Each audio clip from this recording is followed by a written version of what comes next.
آپ حج کے لیے تشریف لے جائیے. تاریخ میں سب صحیح نہیں ہوتا لیکن سب غلط بھی نہیں ہوتا. آگے یہ لکھا ہوا ہے کہ بیرم خان راستے میں کسی جھاڑی میں مرا ہوا ملا تھا.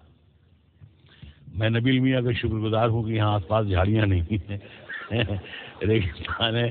اللہ محفوظ رکھے گا.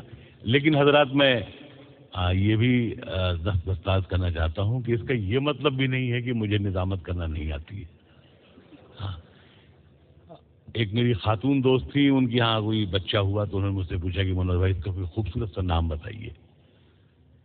مجھے وہ بہت فکر میں مبتلا دیکھ کر انہوں نے پوچھا کیا کوئی نام اچھا سا نام سمجھ میں نہیں آ رہا ہے. میں نے کہا سمجھ میں تو آ رہا ہے لیکن پریشانی یہ ہے کہ آپ ہر برس مجھے بلائیں گی اور یہی زحمت دیں گی. تو اسی لیے حضرات میں گزارش کر رہا ہوں کہ تھوڑی سی آپ کی مدد کی ضرورت ہے کہ اتنی داد بھی نہ دے کہ آئندہ سے میں جیسے ہی میں شہر میں داخل ہوں تو ناظم مشاعرہ آ گئے, ناظم مشاعرہ آ گئے. تو جیسے اکثر محلے میں جو چھوٹے قد کے جو ماموں ہوتے ہیں وہ پورے محلے کے ماموں آ گئے, ماموں آ گئے, ماموں آ گئے.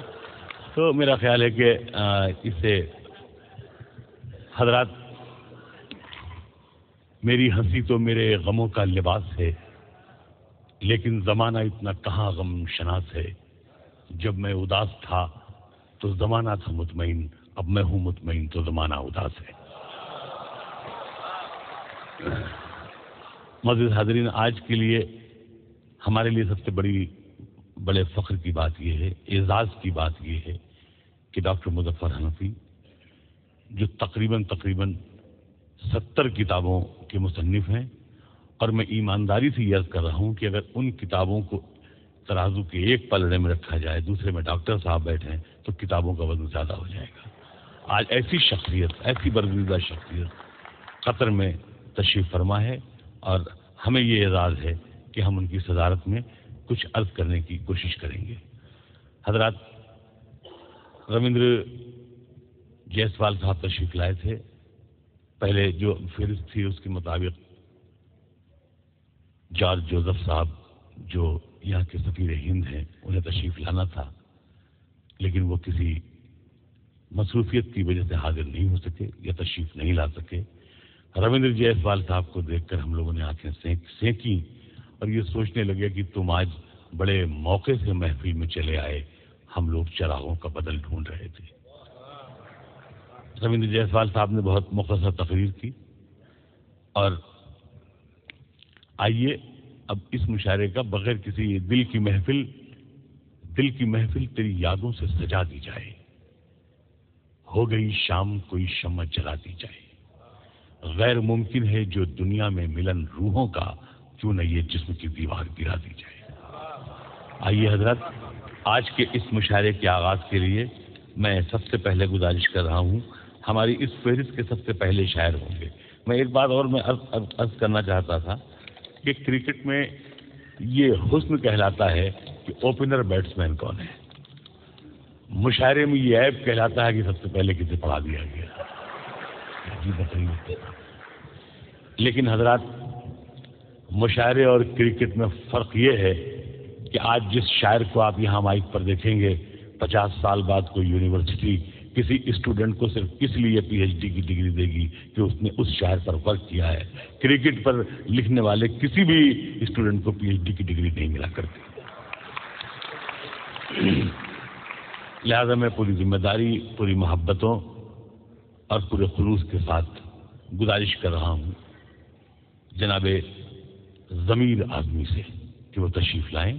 ان کا استقبال میں اس شعر سے کرتا ہوں کہ جنہیں اپنا سمجھتی ہیں انہیں کی جان لیتی ہیں, جنہیں اپنا سمجھتی ہیں انہیں کی جان لیتی ہیں, صلیبیں اپنے منصوروں کو خود پہچان لیتی ہیں. جناب ضمیر اعظمی.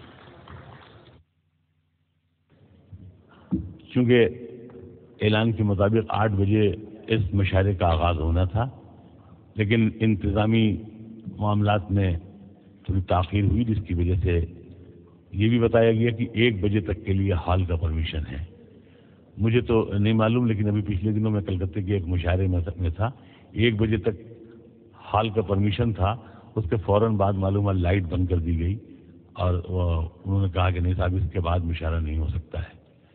تو مجھے نہیں معلوم کہ یہاں کے قوانین کیا ہیں, لیکن یہ ہے کہ میں تمام شعراء سے یہ گزارش کروں گا کہ تھوڑا سا اختصار سے بھی کام لیں گے تو ہم انشاءاللہ 1 بجے تک اس خوبصورت اور تاریخی مشاعرے کو یادگار بنانے کی کوشش کریں گے۔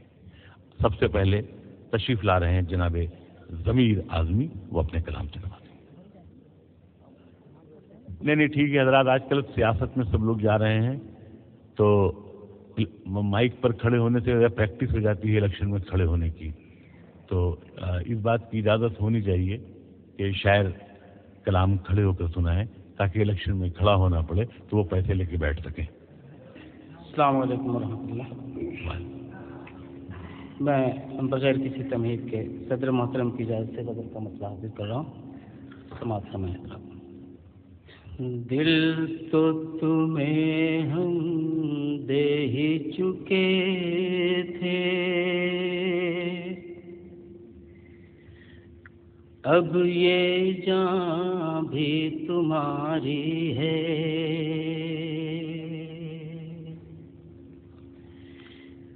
دل تو تمہیں ہم دے ہی چکے تھے، اب یہ جان بھی تمہاری ہے، سوچ سمجھ کر عشق کیا ہے،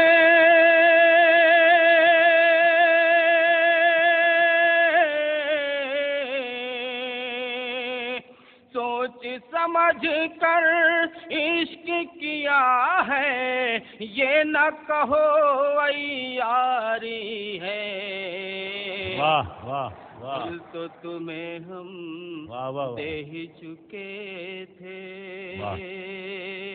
اب یہ جان بھی تمہاری ہے۔ شعر دیکھیں حضرات۔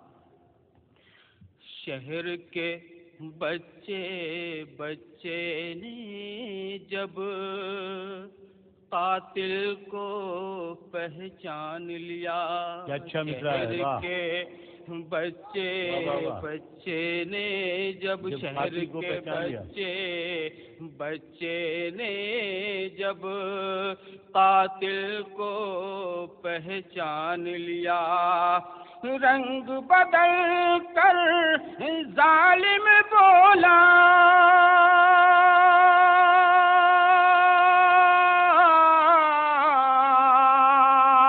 رنگ بدل کر ظالم بولا، میری سب سے یاری ہے، رنگ بدل کر ظالم بولا، میری سب سے یاری ہے۔ شکریہ حضرات حوصلہ افزائی کا۔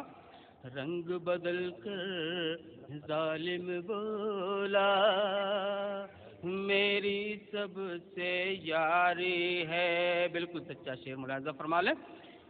دل میں تو ہو خوف خدا کا اور آنکھوں میں ہوں آنسو، دل میں تو ہو خوف خدا کا اور آنکھوں میں ہوں آنسو، تب ہوتا ہے اثر دعا میں،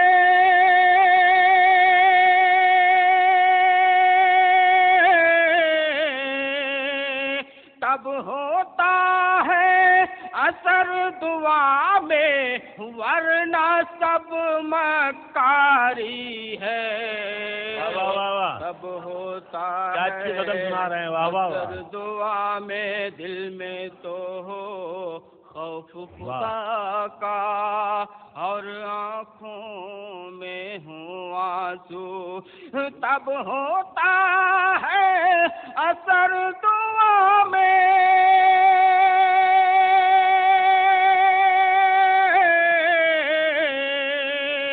تب ہوتا ہے اثر دعا میں، ورنہ سب مکاری ہے، تب ہوتا ہے اثر دعا میں، ورنہ سب مکاری ہے۔ یہ بھی شعر ملاحظہ فرمائیں. جرم کے ہاتھوں بک جانا معمول ہے میرے رہبر کا.